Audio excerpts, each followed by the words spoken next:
Welcome everyone, my name is Fist Truck, and in my continuous pursuit of bringing to you completely unoriginal content, I bring to you a video that was inspired by another YouTuber called Civi11, a channel where this gentleman in some of his videos will play through a first-person shooter, usually an old school one, on its hardest difficulty setting. He usually calls the videos Pro Doom or Pro Blood or Pro something along those lines. So with that out of the way, first check him out. Channel's way larger than mine, so I wouldn't be surprised if you've seen that one before this one. Anyway, I figured I'd take that idea and apply it to action games, specifically Bayonetta, because the algorithm wants to be pleased and Bayonetta 3 is coming up right around the corner, and also I absolutely adore the shit out of this franchise, so I figured what better excuse to make a video than that. The point of this video will be playing through Bayonetta 1 on the hardest difficulty. No, I'm not using the Gaze of Despair item, and just as some other things that I'm doing for the playthrough just because I like playing the game this way, I'm only doing punches and kicks, no other weapons. I'm not buying any items, however, if I get an item through the Angel Attack minigame, I will use it. And spoiler alerts for the rest of this video, I'm not fighting Rodin. Currently don't have the time nor the patience for that. I did it 6 years ago. Here's a video with really shitty quality showing me beating him back in 2016. And back then when I did it, I didn't know how to do the whole extending your combo through dodges thing. So I guess it's not necessary to beat the game the hardest difficulty, but holy shit does it make a huge difference. But we'll get on that whole thing later. Now with all that intro stuff out of the way, so once again, my name is Fish Truck, and today I bring to you... Also, unlike playing through Bayonetta on its hardest difficulty, it's really easy to click the subscribe button. Starting with the prologue, I accidentally left the Japanese voiceover on because I wanted to hear something different in the previous playthroughs I did. With that being said, the English VO is much better. Why? Because we can hear the voice of somebody who lied to us in it. Now introducing our cast, we'll be starting with Enzo, your typical New Yorker who has an accent that's been made famous through works of fiction such as Goodfellas, The Sopranos, and Staten Island. Moving on from that, we have Rodin, the big chungus. This guy is super cool, doesn't fuck around, but unfortunately we won't be seeing him that much in this game because I'm not going to be using the shop like at all. So there's that. And lastly, Bayonetta. I know what you're thinking. Calm down, son. It's just a video game. Now, once we actually get into combat, we're going to be learning about the main way that this difficulty is going to fuck us. Witch time doesn't exist. For those who don't know, witch time is that thing that happens when you dodge an attack at the last second, everything goes slow motion. It's essentially how you do most of your damage in the game. Nonetheless, you know we're starting off on a good foot when I immediately eat shit on the basic bitch men that you fight in the beginning of the game. The even dirtier thing that they do on you, however, is that they throw these claw men at you. Keep in mind that these are arguably the worst enemies in the game, yet here they are throwing you at the literal fucking beginning. Now, if you couldn't tell already, I'm going to be pretty light on story. This is more just my playthrough through the game. I will be talking about it here and there, but I'm going to be skipping over a bunch of stuff, just a heads up. Nonetheless, we find ourselves on a wing of a plane that's in this one city, and you know we found the rival because both Bayonetta and this other chick are both made out of Spider-Man. This is the first example of moments in the game that are super cool and gigantic spectacles. However, the camera angle is made out of the same shit that they use to keep lunch meat together. Also, I forgot to mention, we won't be seeing Enzo all that much throughout the story, but he'll be making appearances in other ways. Chapter 1. We're going to some city in Europe because Jeff Bezos has a rock, tried selling it for some reason, and we don't like Jeff Bezos. At the same time, Bayonetta's hearing some sort of weird voice in her head, which I'm sure doesn't matter. Once we actually get to combat in this mission, we're introduced to the Poser, a female-like angelic enemy who copies a lot of shit that Bayonetta does, and absolutely beats the shit out of me. I hate these enemies, and as we're gonna see as time goes on, it only gets worse. Soon afterwards, in a cutscene, we pay a visit to Rodin, where Bayonetta says something along the lines of, "Bust a cap in yo ass," in reference to things that Americans say. Now, I don't know about you, you trifling ass bitch, but let me tell you something that we don't say. The thing that you just said. Nonetheless, afterwards, we run into this big-ass man and I bust a cap in his ass. And then afterwards, we go through some weird back-in-time kind of shit where her clothes change and it seems like it's back in time. But at the end of the day, who cares? It's not like it's really going to be a recurring thing throughout the game, or games for that matter. Chapter 2, we start off with the rival showing up, making a grand entrance on a motorcycle, kicking ass and riding on walls, all in an attempt to prove that she has a bigger pussy than us. I was trying to think of the female equivalent of having a bigger dick. I don't know if that worked out. I'm sorry, but I'm not taking it back. Nonetheless, she starts describing something about eyes of the world, one left, one right, and something like that. I don't know. Let's just move on and smack stuff. Well, it turns out we're gonna smack her, but in the past, or what we think is the past. Much like a rival fight, she fights like us, is just as fast as us, and more importantly, as we continue to play through the game, kicks more ass than us because she's probably gonna be the hardest thing. Nonetheless, she'll do this thing where her prompt comes up, and if we hit that, then we have to out button mash her. This sucks, because on any difficulty that's above normal, you have to mash like your life depends on it, which in game, I guess it kind of does, but my forearm doesn't really like that, so I try and avoid them as much as I possibly can. Nonetheless, after we have defeated her in the past, they part ways, and it turns out that we're Spider-Man by moonlight. When the moon reveals itself, we can walk on walls and do all sorts of cool stuff like that. Shortly afterwards, we meet one of the supporting characters whose name is Cheshire, or that's his nickname. I think his actual name's Luca. I'm going to call him the resourceful fuck-up, because despite the fact that he somehow fucks up at least once every single time you see him, he's incredibly durable, incredibly resourceful, and will never die. Shortly after that, we meet the Wheels, which are these wheels, but they sometimes light themselves on fire or shoot things at you. And the trend we're soon gonna notice is that these enemies are dirty, just like the rest of them, because in every single cutscene that introduces a new enemy, an enemy will immediately start attacking you the moment the cutscene is up, so if you're not ready for that, you're just getting smacked immediately. Moving on, we have to fight the poser again, and I choose to do the torture attack on this one because I wasn't having any of its bullshit. With that being said, I think I'm gonna have to censor these kills because, yeah, they're, I mean, I guess they're not showing anything technically, but they're implying a lot. And lastly, we wrap up this chapter by running into Mini-Me, who's definitely not young Bayonetta. Spoiler alert, she is. Chapter 3, Bayonetta starts off by pissing off this Mandragon, who responds equally by destroying a few neighborhoods. Now, obviously, we can all point to the Mandragon being responsible for this. However, I can't help but feel like Bayonetta's at fault too. Nonetheless, the first enemies we fight here are these manta ray type things, and thankfully, they're, for the most part, really easy. I just want to take a second to point out the torture attack that you do on these manta rays. Most of the time, Bayonetta summons some sort of torture device or some sort of weird contraption.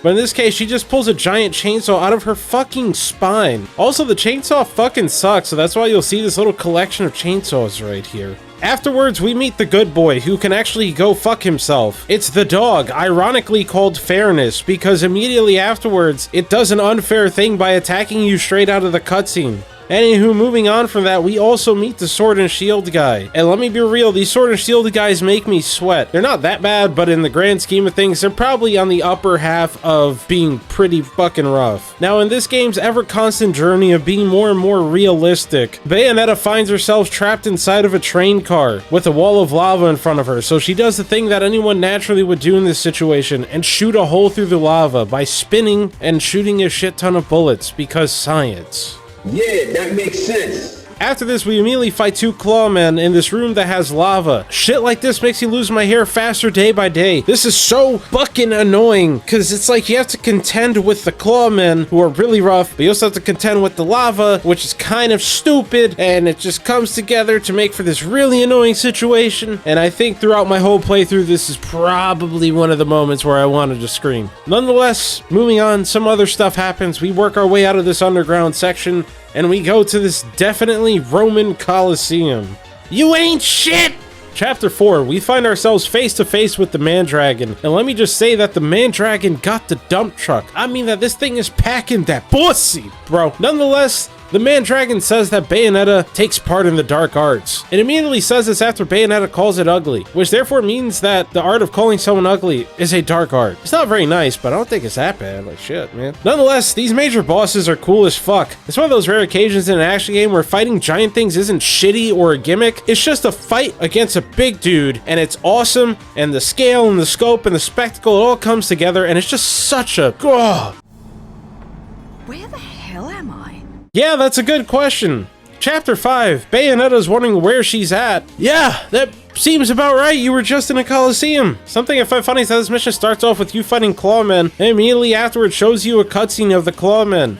And you're like, yeah, whatever, I'm just gonna fight 2 more of these dudes. I just did that. What's the big deal? But guess what? They have you fight 3 more of them afterwards, because guess what? Shit's starting to get sweaty now. Cheshire shows up, says something about a town, to which I respond with, what fucking town are you talking about? We're literally in the sky right now. What town does this? He also calls her a killer, and I think he's kind of right, because look at what happened to the town before this point. I mean, a Coliseum went up in the sky at the end of the Mandragon fight, and I'm sure it coming back down wasn't very clean. Afterwards, we meet the Thunder Dog. It's like the Fire Dog, but with thunder. Does pretty much the same stuff, except it fires a beam and does this thing with his tail. The tail thing is really the only thing that matters. After that, we meet the Sky Worms. Now, I could call them dragons, but they don't have arms, legs, or wings. Or maybe they do have wings, but they don't look like they do work. So as far as I could tell, they're worms. Possibly snakes, but worms are funnier. Now let me tell you something about mental spaghetti. In this game, you can hold down the attack button to extend your attacks, and she'll fire her guns. That's not the hard part. The mental spaghetti part is that you can continue the combos through dodges. So you hold the button down, dodge while the button is held down, then hit another button. Once you're out of the dodge, it continues the combo and ensures that you can keep your damage up despite having to dodge like practically every half a second. This shit is mental spaghetti, and for the most part, you really don't need it to get up to this point. But thanks to the next boss, I feel like we need it. Now, I've been pretty shit at doing this, but guess who has the bigger pussy now?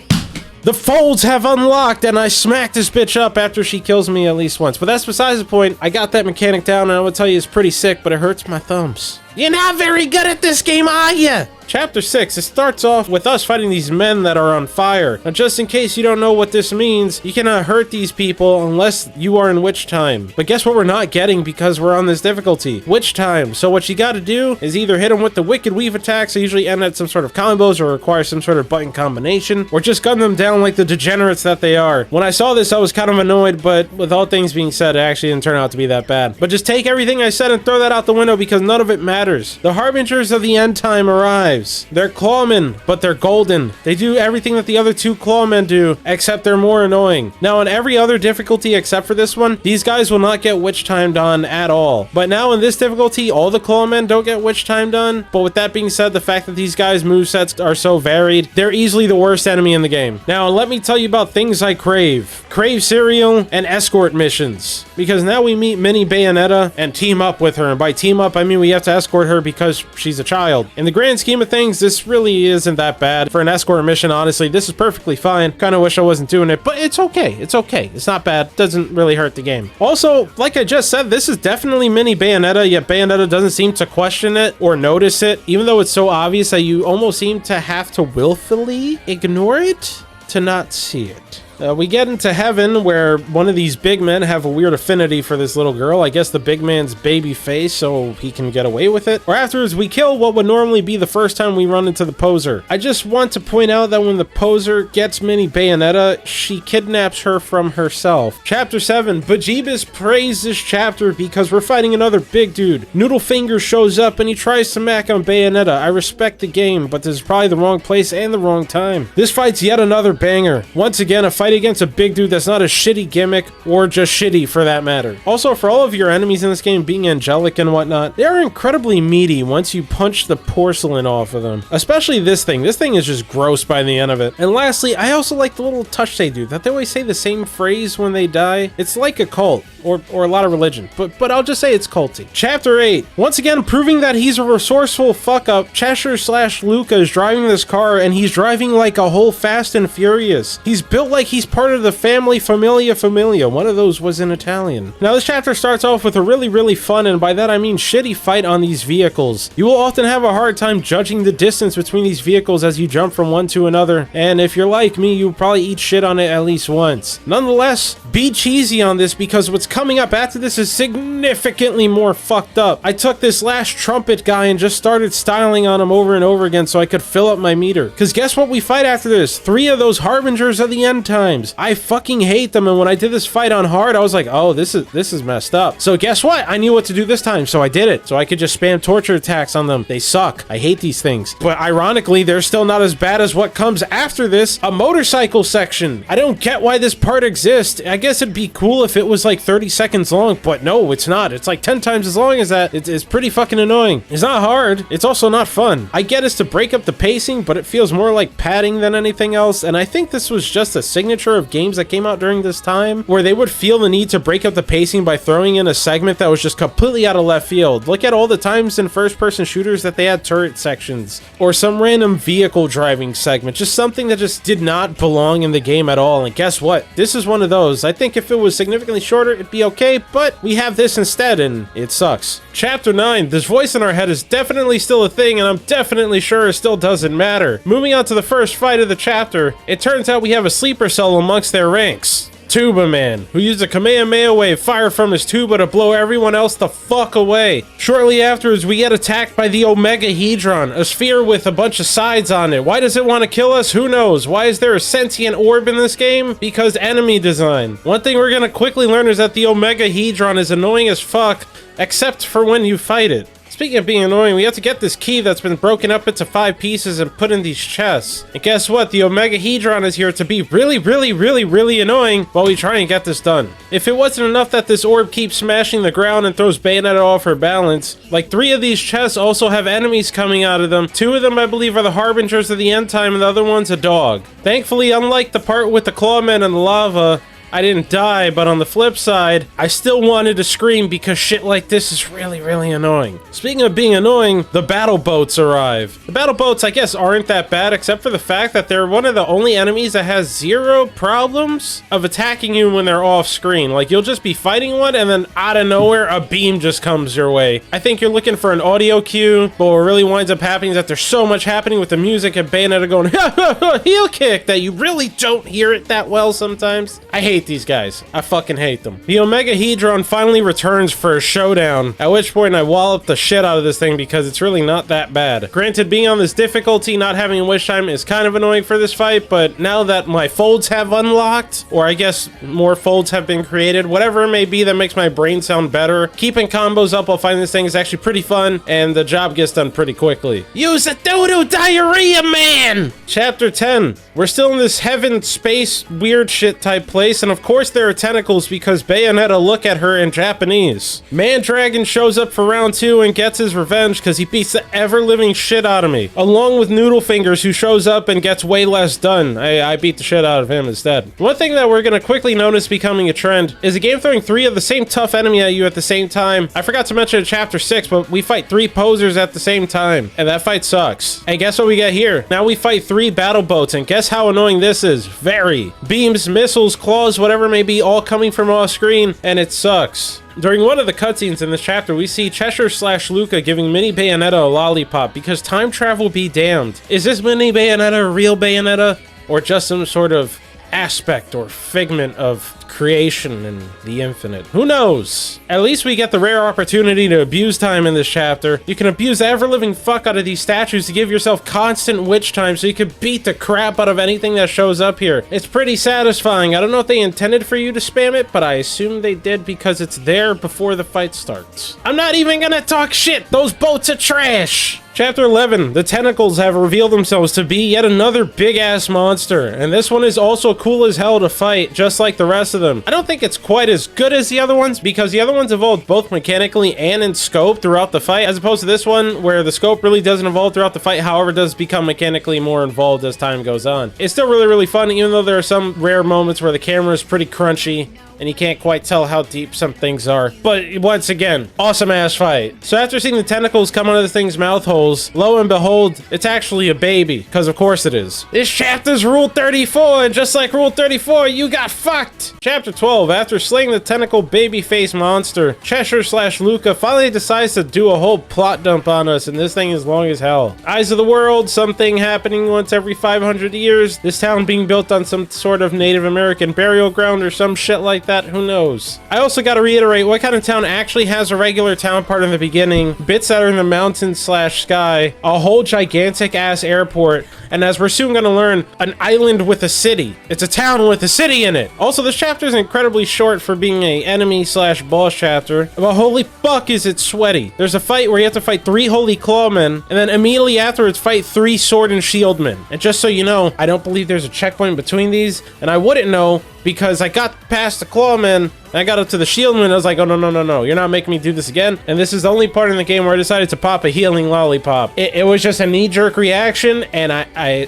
really didn't want to do this again, so suck it. Speaking of being a sweaty chapter, guess who makes their return here? Gary Oak. We've been alluding to this as throughout the chapter we've been attacked by a mysterious force, and by throughout the chapter I mean the first part, and by mysterious I mean it's clearly her. This fight has no checkpoints in it, is intense, has some crunchy camera angles. This fight made my hands sweat by the time it was done. I was borderline about to shit myself. This was so intense. It's cool as fuck though, I'm not gonna lie, it was really cool. But as I said before, fighting her is like fighting yourself, but if you had like 7,000 health bars, did a shit ton of damage per hit, and also rode a motorcycle, though the motorcycle part is probably the easiest one to deal with. So that fight with the 3 clawmen followed by the 3 swordmen was actually preparation for this, because the intensity of that fight was kind of just below what this one is. Game design, awesome, feels great. Almost forgot to mention, we have to do this escort mission afterwards, and this one actually sucks dick. The escort part actually isn't the worst part. The worst part is that this water's rising up, and if you don't kill some of these things really fast, especially on this difficulty, you're pretty much as good as dead, which happened to me. Yeah, it looks like you whack, just like your moose and your hairline. Chapter 13. Following up what was one of the sweatiest, or probably the sweatiest chapter in the game, at least for me, we have what is ironically a breath of fresh air. A fight against a giant dude, yet again, except this one's on the ocean, and it's cool as fuck, yo. I remember what I first thought upon first doing this fight some years ago. Oh shit, a fight on the water. This is gonna suck. It's gonna be a gimmick. This thing's gonna be whack. No, Bayonetta on this makeshift surfboard controls almost exactly like Bayonetta on land. So the ocean and stuff is really just set dressing used to the best of its ability. This shit is awesome. I live for this. I love this. Gets my blood pumping. Also, the fight's really not all that challenging, but just a spectacle, and once again, it being really fun. Absolutely love it. Banger. Also, just want to point out yet again that Cheshire/Luca is a fucking god, because guess what? All that shit he did before, the man can also fly a helicopter perfectly fine. Chapter 14, coming off the high of the Jean fight at the end of Chapter 12, and just the sheer awesomeness of the whatever the hell we just fought in Chapter 13. We are now doing the poor man's version of Star Fox, where we find ourselves riding a missile to the city that's apparently part of this town. If you ever wanted to get through this without actually having to engage your brain, and also don't get motion sickness, then engage in what I call safety mode by mashing the dodge button over and over again, as Bayonetta does constant 360s and will make all but the strongest of stomachs vomit profusely. I'm gonna kind of skip over the rest of this section because everything is said about the motorcycle part is 100% applicable to this part. Would have been awesome if it was shorter, but it's this instead, and it's not as good as the rest of the game, which is insanely fucking awesome. It detracts. But at least this chapter knew what we came for and gave us that action. Cause guess who we're fighting again? Jean, except she's not gonna make me sweat as much as she did in Chapter 12. Granted, this is the last fight against her, and you know, because the spectacle is fucking insane. At the end of the first part of the fight, the building you're fighting on is crumbling, topples over, you guys start fighting on the side of a building after a risque cutscene, and then she calls down a missile strike on you, and you can hit the button to throw the missile back at her. And it plays out like every single fight against Ganon in The Legend of Zelda, where you have to smack the orb back at him, throwing this missile back and forth between each other, and it's so goddamn cool. Moving on from that, you guys jump onto a missile and actually start fighting on the moving missile. Once again, lunch meat camera angle, but at least it's cool as shit. Lastly, this fight wraps up with us fighting her on this building, where we'll use our Spider-Man powers to go between the floor and the walls and other surfaces. It's really cool, sometimes a little janky when you're trying to switch surfaces, but once again, I live for this shit, and this fight's so goddamn cool. It's one of the reasons why Bayonetta is easily one of the greatest action game franchises, period. Oh, also, surprise, Jean's actually been cool this whole time. She's just been doing her job. Also, she gets hit by a missile at the end, so, you know, right when we find out that she's cool, she's actually dead. These camera angles are made out of lunch meat, just like your skills. Chapter 15. This is finally it. The home stretch. We have arrived at Amazon HQ. Just as an aside, these Amazon jokes are going to become, in my opinion, even funnier and also definitely awkward if in the future I decide to start using Amazon affiliate links in my videos. That being said, I will never take anything I said back. This chapter is the fucking gauntlet. We see everything in here. Pretty much every single enemy. Enemy encounters that are pretty fucked up. A turret section for some reason, cause guess what? During this era, not only first-person shooters were the ones to have turret sections in them. Except with all that being said, none of this makes me sweat nowhere near as much as Chapter 12 did. Throughout this chapter, we see all the previous bosses that we fought, aside from Mandragon, because after that shellacking I took from him last time, probably better that I don't see him again, for my sake. In the middle of working our way up through the tower, we run into Noodle Fingers, who is a turret section, and this part sucks. Towards the end of the chapter, we even fight the Omega Hedron yet again, except this one does more moves than the previous one did, and this little centipede spinning thing can absolutely fuck right off. Then we end the chapter with fighting the boss that we fought in in the water. It turns out that when this boss that was in the water Spider-Maning on the side of a building is completely limited in what it can do, and by limited I mean it does only 3 attacks. After that boss dies, we make our daring escape up this tower where things are definitely exploding, and I'm 100% certain there are definitely people that are still in this tower dying all over the place. I also completely forgot to mention that in chapter 14 a bunch of missiles were flying around. I'm pretty sure those people on the bottom can go fuck themselves. But lastly, we end the chapter by entering the Golden Orb. Who may be inside it? Who knows?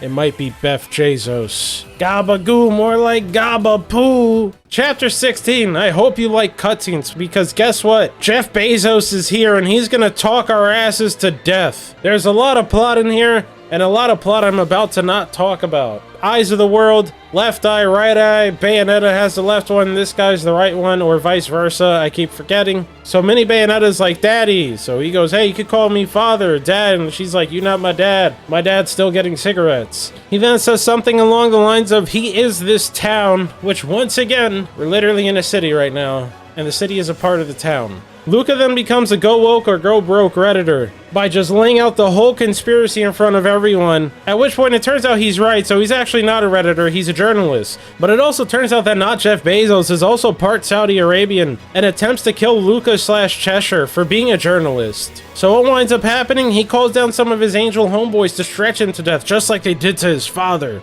Bayonetta, actually having some common sense, kills them, but it turns out it's not enough, as Jeff Bezos proceeds to chuck Luca through like 3 or 4 pillars, then launch him out the window of this skyscraper. Like, the skyscraper is incredibly tall, and if you hit the ground, you're dead. Just want to point out what just happened to our man here. He's fucking dead. Not Jeff Bezos finally decides to become a man-child by fusing himself with the little girl, because that's a thing. And then we proceed to do what is the best fight of this game. I will proceed to gush over this for the next like minute or two. This fight is so awesome. You look at the scenery, the camera angles somehow manage to not be crunchy for 99.9% of the fight. You could do this really stupid thing where you have rockets shoot out of your foot, and it's definitely a bug, but it's also funny and breaks the frame rate. You not being able to use wish time for this fight just makes it so much more intense. The spectacle of it is fucking insane. The man fights like the world's richest man would. Like, if you were to actually fight Jeff Bezos and he was some kind of angelic magic man, I wouldn't be surprised if he said, you know what, I don't give a shit, I'm going to lift a whole building out of the ground and throw it at you. Or it turns out that he has a satellite where at any moment he could call down orbital strikes. Not Jeff Bezos doesn't give a shit because he has all the money in the world. Also, he wants to rewrite the universe or something like that. Even if we take that part out of the picture, dude has all the money in the world. Yeah, if he decides to level a whole city block or 10,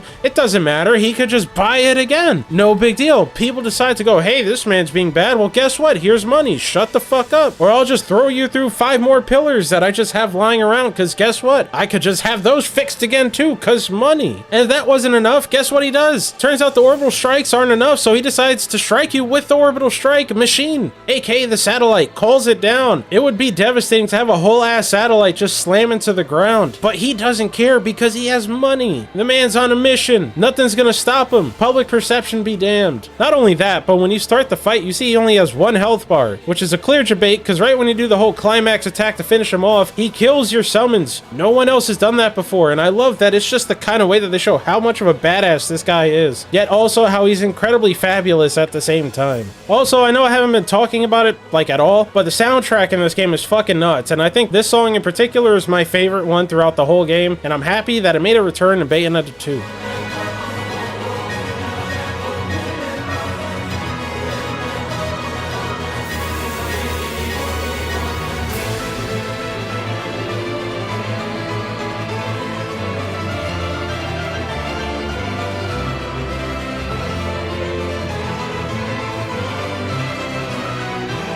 Nonetheless, we finally kill him, and in a way that makes the most sense, because if a dragon type thing isn't gonna kill him, and if a centipede type thing isn't gonna kill him, you know what will? A bullet to the fucking dome. Except guess what? It's not enough. He gets back up with no damage marks in his forehead. Bayonetta has been kidnapped, and we have failed our mission. Well, much like how a bullet to the head isn't enough to kill somebody in this reality, neither is a missile to the face, because Jean is still alive, and we're gonna play as her in the second motorcycle of the segment in this game. However, unlike the first one, It's mercifully short and also cool as fuck. So guess what? So as it would turn out, they knew how to make an awesome motorcycle section, but just didn't the first time. Anywho, Jean winds up freeing Bayonetta from the eye of this statue that was launched via the holy space rocket. Then as a show of strength, the statue just yeets and deletes a whole fucking planet. What ensues afterwards is one of the most ridiculous fights in the game. The spectacle, insane. The scope, absolutely massive. The awesomeness of the fight, pretty awesome. I don't think it's as good as the Baldur fight, but what I really think this is more of a victory lap and just having fun at the end of the game. Like, is it the most intense thing? No.